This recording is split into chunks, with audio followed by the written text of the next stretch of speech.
This is Tyrese Haliburton, and you're listening to Setting the Pace. Pacer Nation, what is going on? Welcome back to your go-to Pacers podcast, and we are here to talk about an Indiana Pacers 12-point loss to the 13-48 San Antonio Spurs. They fall 117-105 on the road, falling to 34-28 on the season for the Pacers, and now I believe they are in sole position of the 8th position, Facci. A full game back now of the Orlando Magic at 7th place. So a lot of interesting stuff going on right now, but the Pacers are not playing good basketball. Facci, how's it going? Things have been better. I don't know. I mean, I do know why, but there was something about this loss that really frustrated me.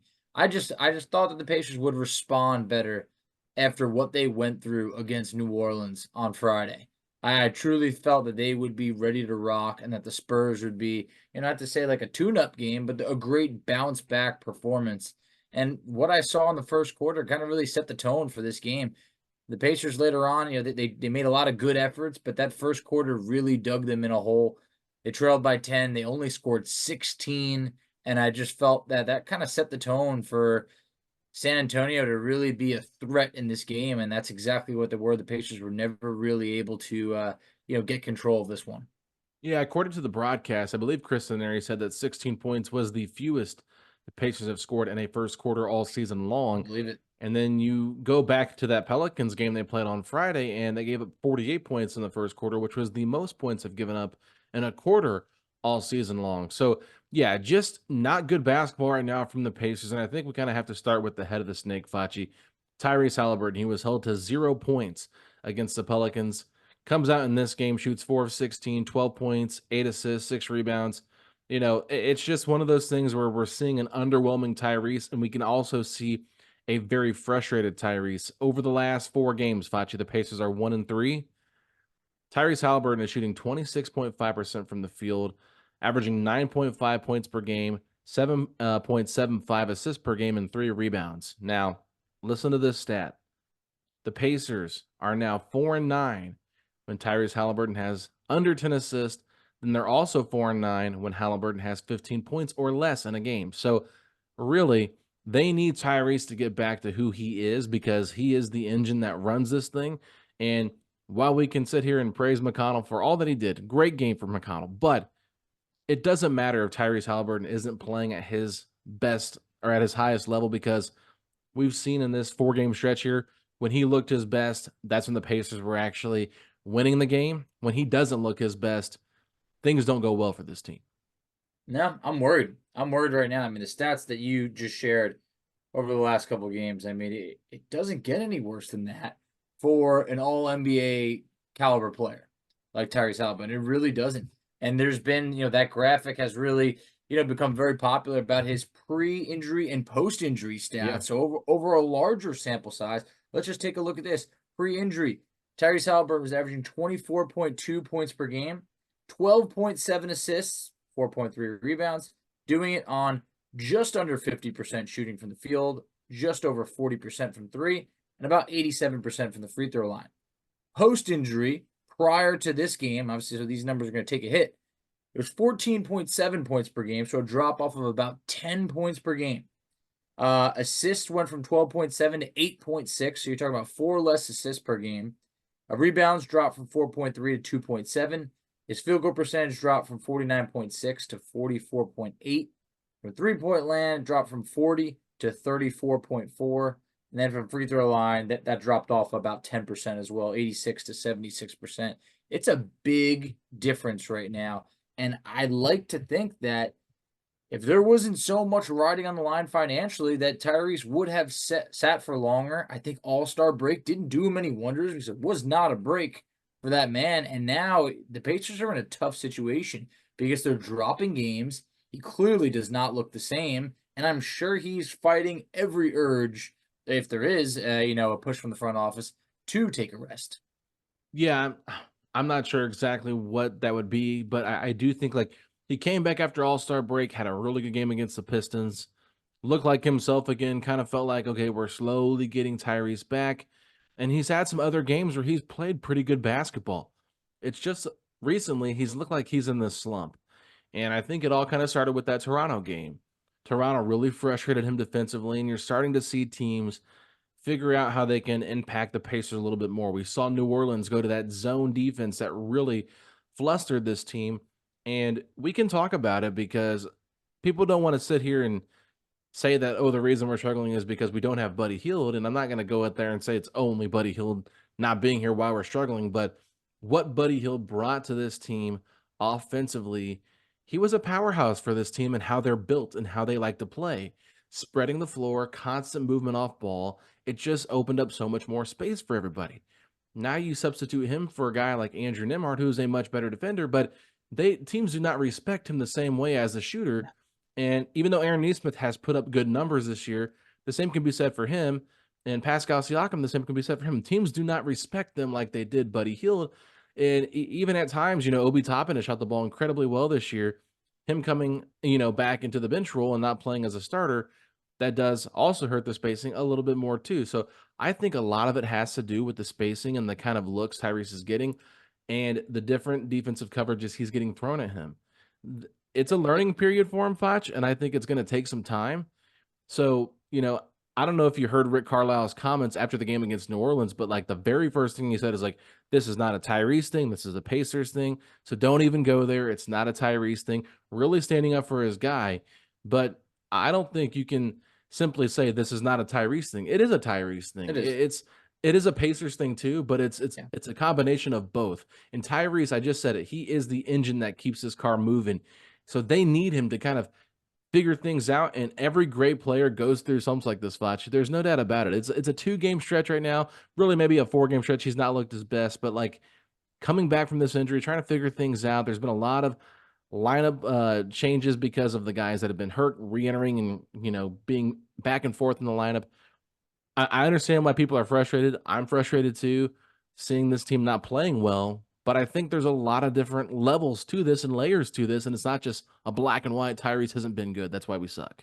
No, I'm very frustrated. I'm sure that the Pacers are as well. You could see it, on TV, especially against the Spurs. It's just like you can't just say it's a Tyrese thing because look, on a night like tonight, let's just put it this way: Victor Wembanyama looked unbelievable, and it's not like Tyrese is guarding him, so it's not like that has nothing to do with that. But the struggles of Haliburton, obviously, when he has it going. We talked about that's the engine for this Pacers team, and he has not had it going. And I know that he will get it back together because this man is special. But for right now, it's been tough to watch. And obviously, if you hop on Twitter, he's getting dragged. And I don't think that – I think everybody is deserving of criticism, no doubt about it. But we can't just point the blame at him when Tyrese has dragged us out of countless situations this season with big shots, big assists, whatever you want to say. And he's made so many huge plays that, look, if he's going to struggle, let him struggle now. Let him struggle now compared to, come, deep April when the Pacers are looking to, win in the playoffs. But right now I am getting nervous because about a week ago, we started counting the games saying, hey, you know what, a shot to take the 5th seed, not too far back from 4. Now we're finding ourselves in the 8th seed range. That is not where you want to be. Because look, any matchup against the Celtics, I know the Pacers beat Boston twice this year. Celtics look so good right now that it would be deflating to get to the playoffs, but be an 8th seed, or even just be in the play-in period. But your comments on Buddy Hield, it's true though, because look what the Pacers, when they traded Buddy Hield, what they brought in was Doug McDermott, another really good 3-point shooter that has not been able to translate that on the court for the Pacers. Pacers have gotten close to nothing out of McDermott. I know he's been out for the last few games now, but that's a big loss that has really just thinned up that bench right now. And the Pacers do not have an answer for it. You talked about, hey, your Aaron Nesmiths and your Ben Shepherds.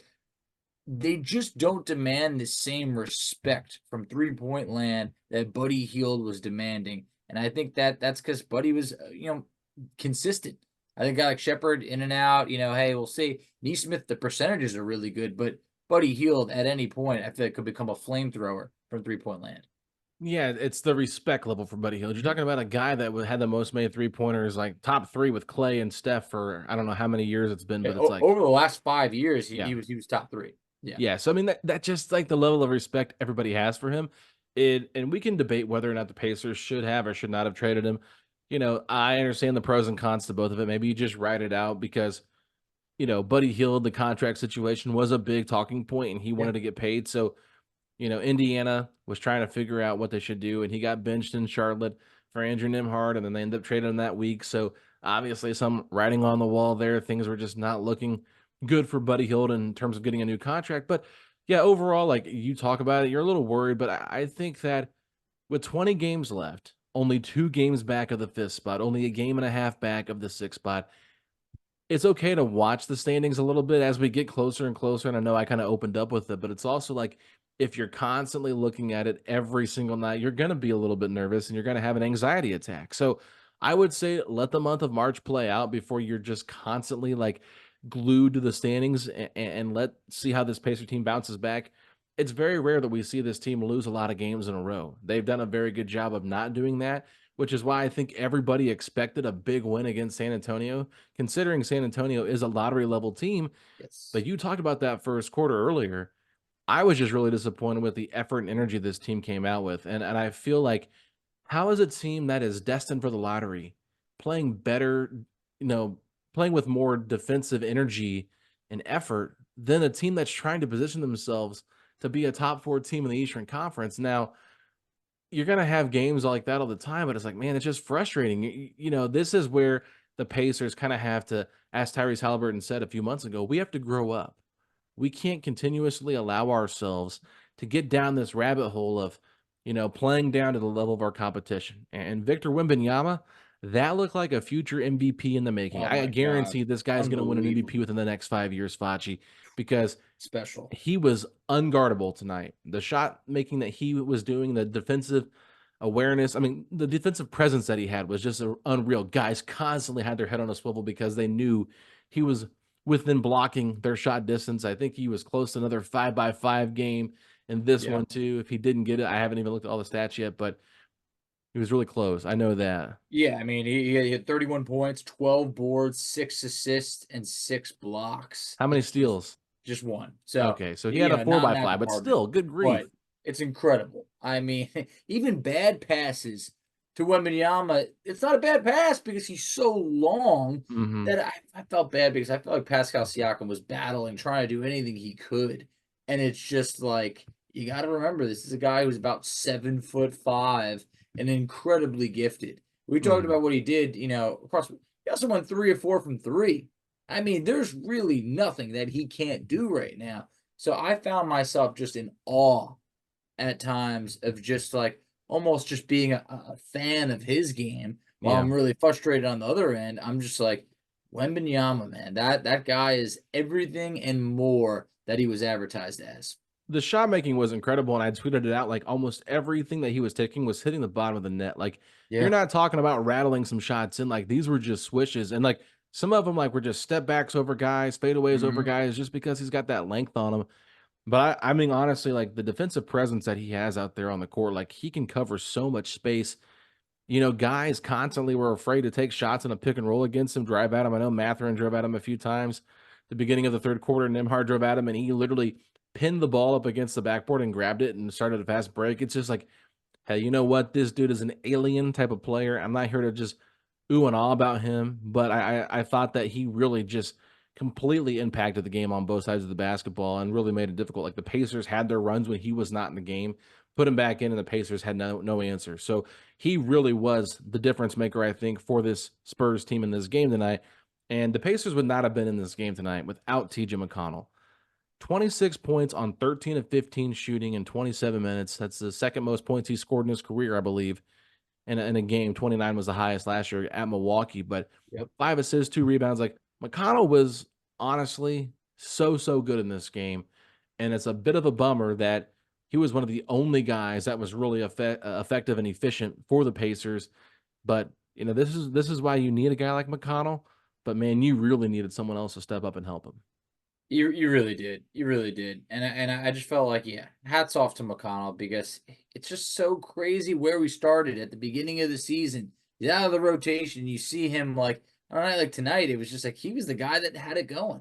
But yeah, it just feels that unfortunately for the Pacers, if Mathurin and TJ McConnell are your leading scorers at times, like you're probably not. It tends to be in losses, and I think that that's unfortunate. But it shows when that happens, it's because the starters don't have it going. Yeah. And I felt like tonight the starters did not have it going. I mean, Siakam, had his. It was great. He had his moments. 21 points, 8 boards. But you're looking around, and I mean, to say that the rest of the starters weren't efficient, that's an understatement. Yeah. I mean, if we just walk through some of these numbers real quick. I mean, we talked about Haliburton. He was 4 of 16. That was tough to watch. Andrew Nembhard, 3 of 7. All right.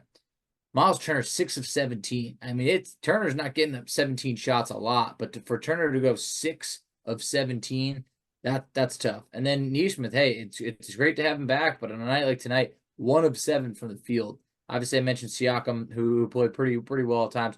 At least from a efficiency standpoint, 10 of 17. I felt like if you're starters, I'm not gonna quickly do that math in my head. I'll have to get back to you on that, but it is rough. The Definitely was Facci. I think 24 made shots for the starters tonight, out of about almost 55, something close to that shots. So not good shooting at all. But yeah, I mean, Aaron Nesmith, I think his return is kind of throwing things off. And this is why I've talked about the fluidity of the lineup and how these guys just lack that chemistry because they haven't played a ton of minutes together. That they come out because Nesmith has that injury in Toronto. They come out after the All-Star break. Mathurin ends up being the starter until Nesmith returns. And it felt like they were starting to find some chemistry with that group. They were. And then all of a sudden, Nesmith's back, Mathurin back to the bench, which I understand why they're doing it. Trust me. I get it. I totally understand because before that, they were playing pretty good with that group. So don't have a problem with it. But then all of a sudden, they start going through a little bit of a rut again. And I just feel like the constant changing of things makes a difference. And the one thing that Mathurin brings to the table with that starting 5 that Nembhard and Nesmith don't bring, the ability to be an isolation scorer, the ability to put the ball in the basket in a different variety of ways. Like, sure, you can see that from Nembhard and Nesmith at times, but it's not their natural gift.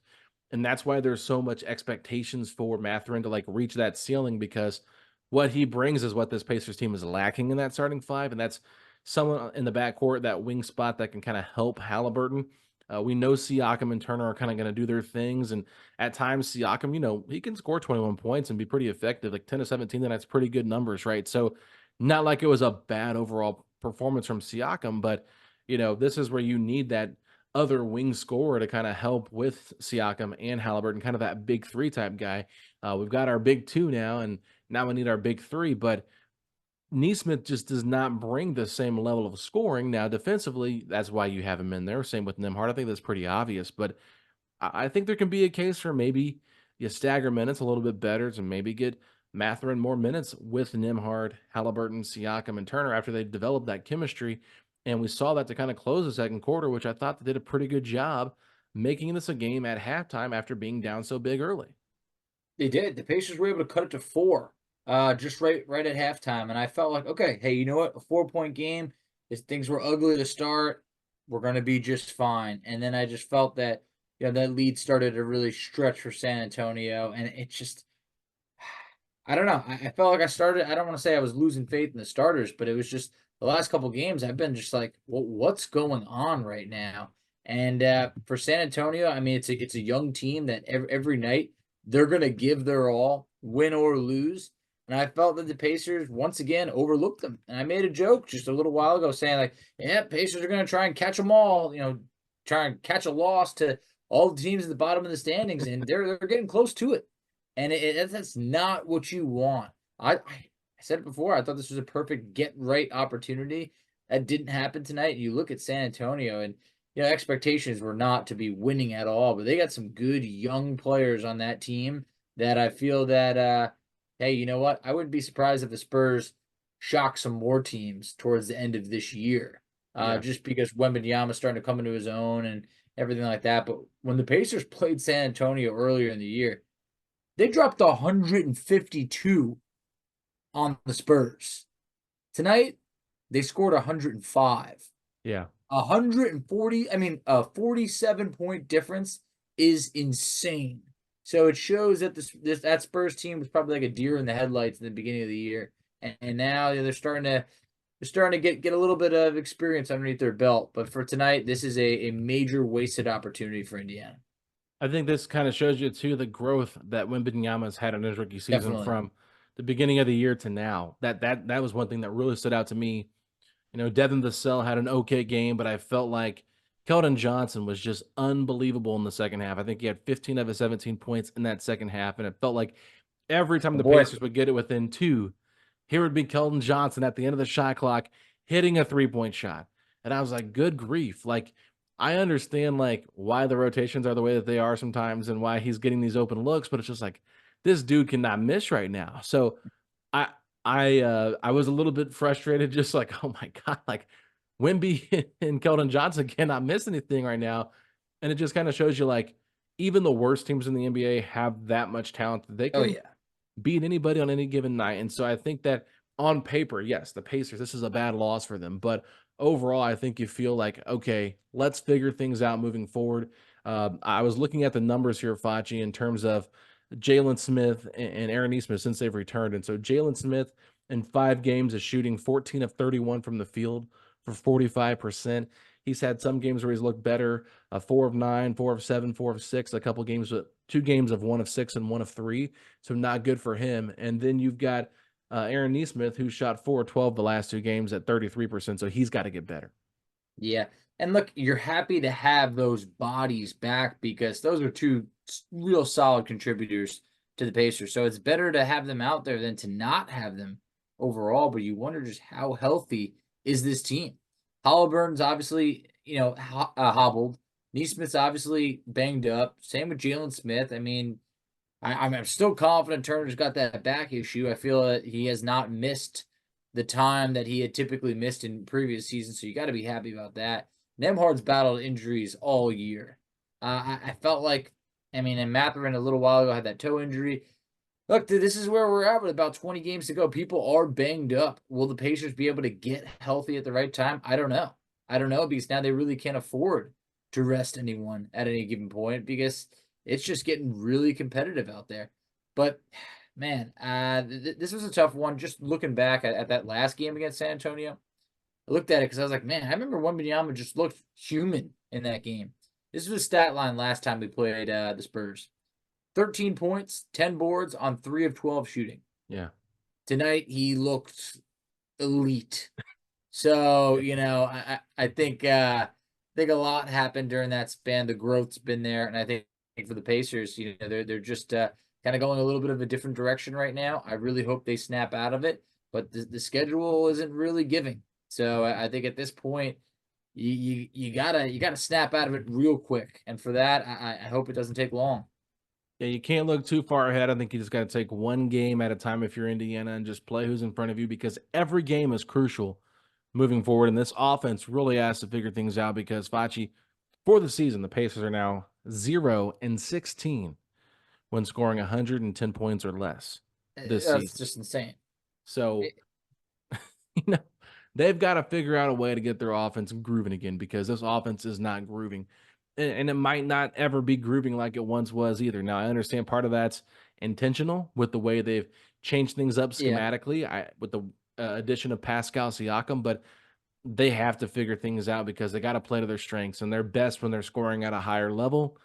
I've had people even stop me at my work that are more casual fans that don't dive into the nitty-gritty of the numbers and things like that, but they're like, yeah, when they score about 120 points, they barely lose. They need to score more points. And I'm like, yeah, that's a pretty good, observation, right?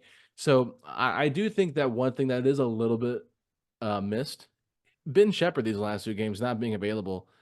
You can say, yeah, he's the 10th man on the rotation, like he shouldn't matter that much. And I'm not saying he's the reason why we lost, not playing.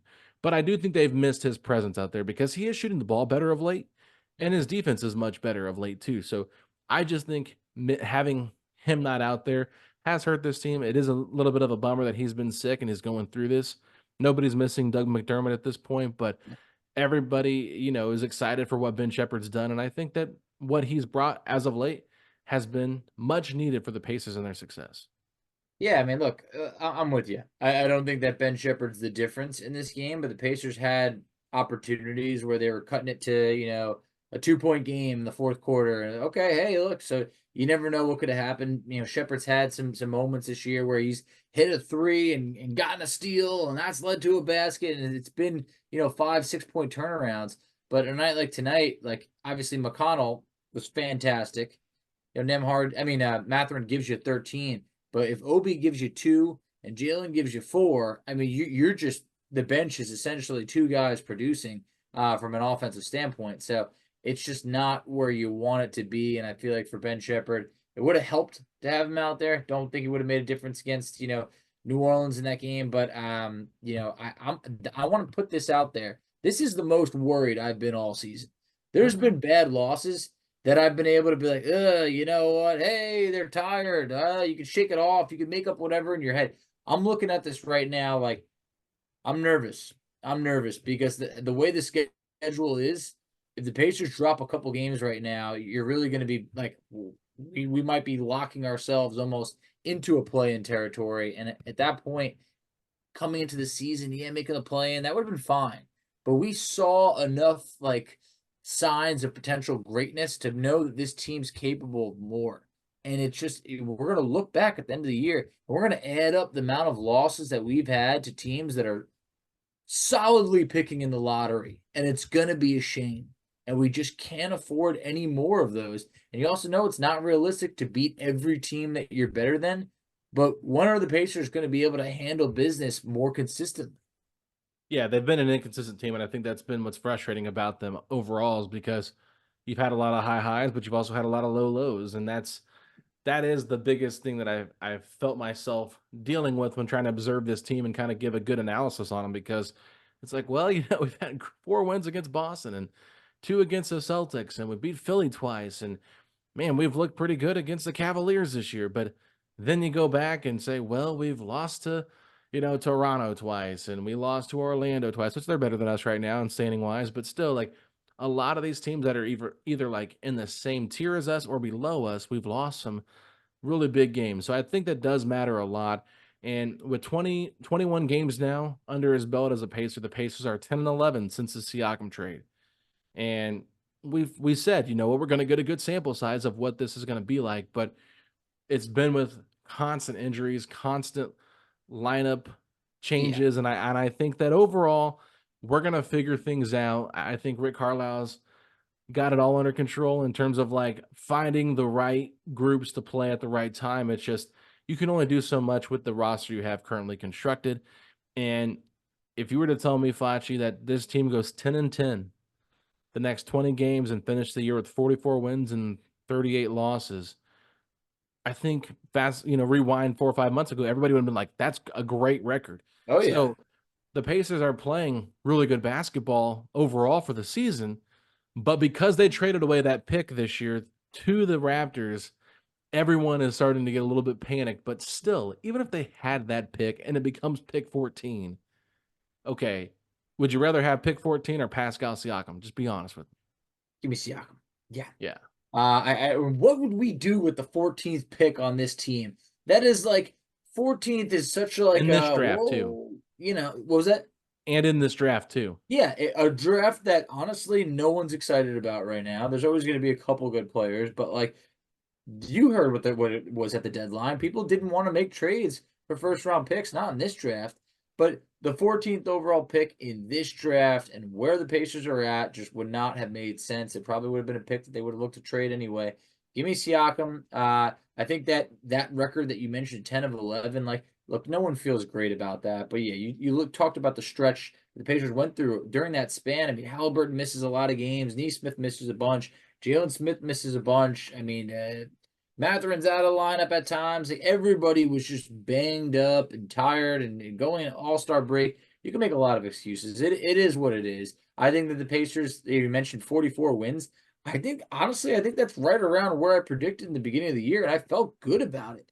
I felt they were just slightly above 500 team, and I think coming into the season, yeah, that is something that a lot of people would have been proud of, but somewhere along the way, with some of those big wins and then the run to the in-season tournament, expectations changed.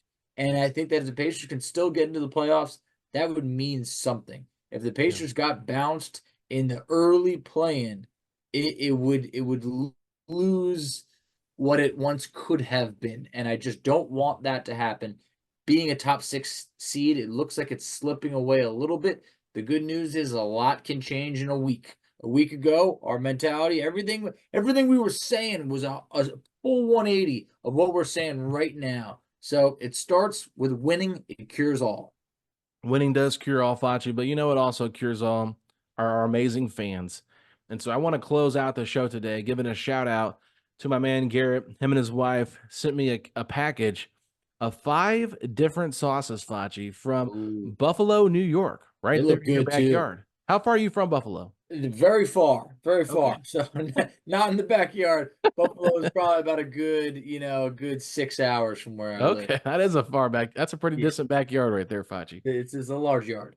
But I wanted to give him a shout out. I'm not going to try the sauces tonight. It's a little too late for us doing this recording right now, and I am pretty hungry. But I did want to run through these sauces real quick, just because I thought it was super cool. We got 2 sauces from Bar Bill. It's a tavern up there.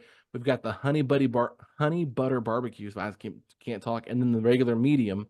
This is all kind of brought up because of me and Facci doing the Chick-fil-A sauce draft and the Buffalo Wild Wings sauce draft. So those sauces look fire. Then we've got Tully's original honey mustard dipping sauce, dressing, and spread. Now, I will admit, I did open this one, and I had it with some French fries on Friday night, and it was very, very delicious. So I really enjoyed that. We've also got Weber's horseradish peppered mustard. Now, I won't lie, I'm not the biggest mustard guy, Facci. It's okay to me, but I am excited. I believe in the note they sent me that the mustard and the honey mustard together on a hot dog are like the way to go. So I'm gonna have to try that eventually. Then we've also got Ted's hot chili sauce, sweet and spicy relish, original recipe, perfect on just about anything. So I'm excited to try that as well. Then, addition to that, to just throw in something else besides the sauces, we got some Platters Chocolates milk chocolate sponge candy, and I've never in my life heard of sponge candy, nor have I had it. I don't know if you have or I've not. heard of it. I've never had it. So I'm with you. You're definitely going to have to let us know exactly how that is. As it relates to the sauce from Tully's, I have been there. My wife grew up not terribly far from Buffalo. I think maybe about an hour or two. So I've been to Tully's, a couple different restaurants. Really good sauce, great wings over there. So definitely appreciate all the sauces that you sent. Hey, thanks a lot.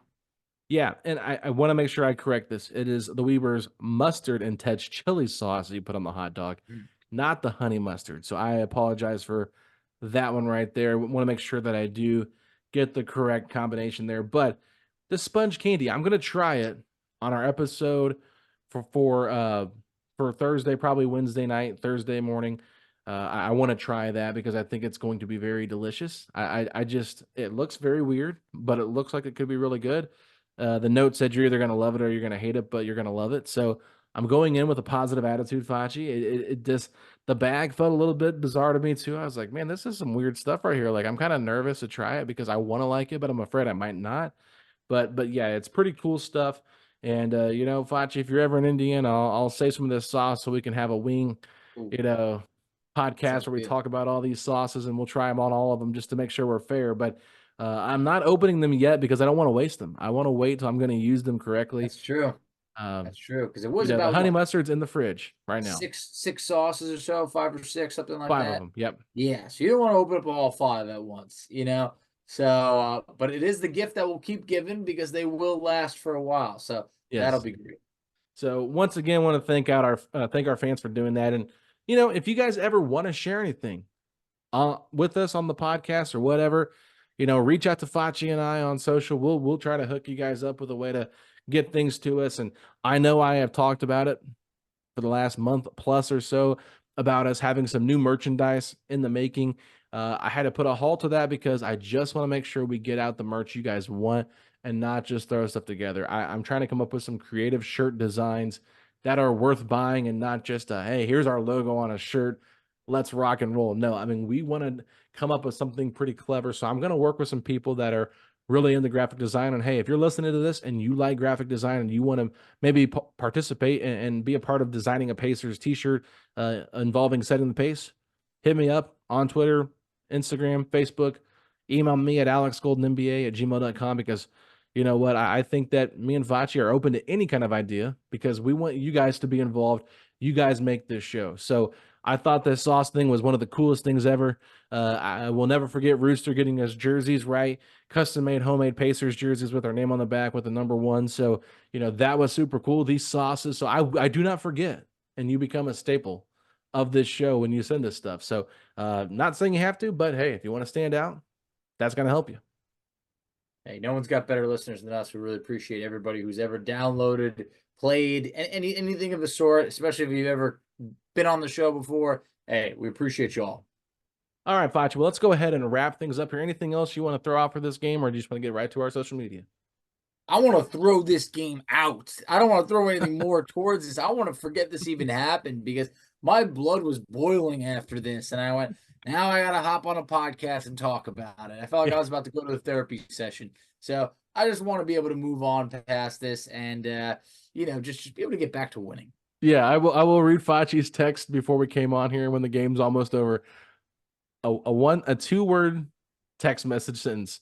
This sucks. I was like, oh my God.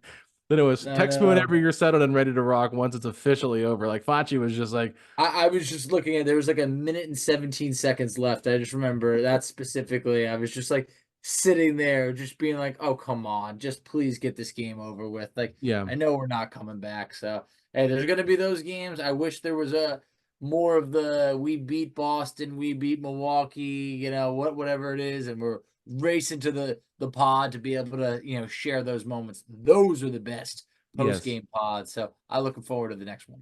Yeah, this was another sad post-game podcast recap. We've had about, 20-ish of them, maybe. I don't know. We've had 28 losses, but I wouldn't say all of them have been bad losses. But, 6 of 30 from 3, Facci. That's another thing we did not point out tonight. Yeah. That's a big problem. The 3-point shooting, when we don't hit, we're not usually winning games. No, we're not. But also that recipe, and that is something to keep an eye on. What you said, it was below 110 points per game. The Pacers are, 0-16? Is that what it is? 0-16 when they score 110 points or less this year. So, I mean, that's a good stat to keep an eye on because it's just the Pacers are not playing good enough defense to be able to hold the team to really, sub 110. So you better be able to score, I'd say, 120 plus. So yeah, something to definitely keep an eye on tonight. We just didn't have it on either end. 117 points, look, still below what we give up on averages. But when you give up 117 to one of the teams that are at the bottom of the standings, it's not necessarily a win. Absolutely not, Facci. But let's go ahead and wrap things up. We got a mailbag podcast coming tomorrow, but tell everybody where they can find us at on social media. Absolutely. So you can find us on Twitter at PacersPod, STP. Find Alex on Twitter at AlexGoldenNBA. I can be found on Twitter at _FACCI. You can find us on Instagram at PacersPod, STP. You can find us on Facebook, Set the Pace. You can find us on TikTok, Set the Pace. And Alex, tell them where they can check us out on YouTube. Ladies and gentlemen, go to youtube.com/Setting the Pace, a Pacers podcast, where you can find all of the video content that we put up there. Subscribe to the channel. Let us know what you're thinking in the comment section below, and we will respond to those comments as we love interacting with our YouTube people as well as those that prefer the audio platform, where you can find that wherever you get your podcasts on those audio platforms, and leave us a 5-star rating and review to help other people find this podcast that you guys are listening to on the daily. But Facci, if you're hoping the Pacers can recover from these bad 2 losses to New Orleans and San Antonio with a win against Dallas, then hit me with those 3 words. Let's go Pacers!